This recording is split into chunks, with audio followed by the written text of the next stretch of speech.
Hey, Jim Spellman here at Reagan National Airport just outside Washington, D.C. Here's everything we know about Wednesday night's plane crash.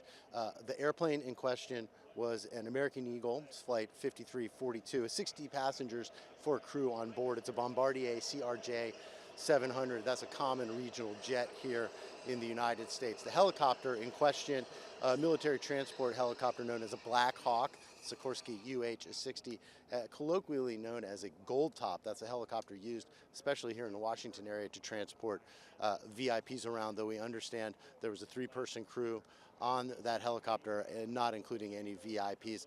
This was a training mission of some sort. The crash happened around 8:47 at night, dark, but a clear night, and some web camera captured the crash.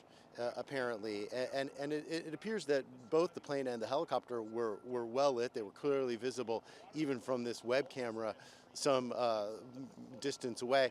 So it's just unclear what kind of breakdown happened that would lead to this collision. The plane was coming north up the Potomac River, the helicopter going along a corridor reserved for helicopters flying at low altitude heading south.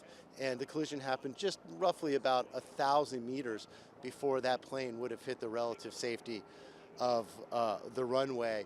Officials here say, unfortunately, this is not a rescue mission. This is a recovery mission. They do not expect any survivors. Very difficult conditions last night when this happened in the river.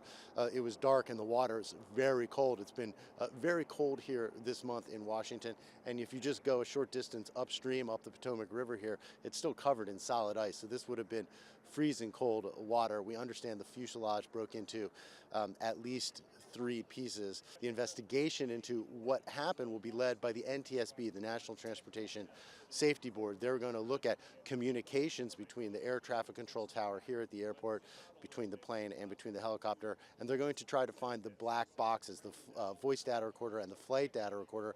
Each of these aircraft had one of those aboard. They'll look at those to see what communications happened or didn't happen, and of course they'll look for any mechanical failures as well.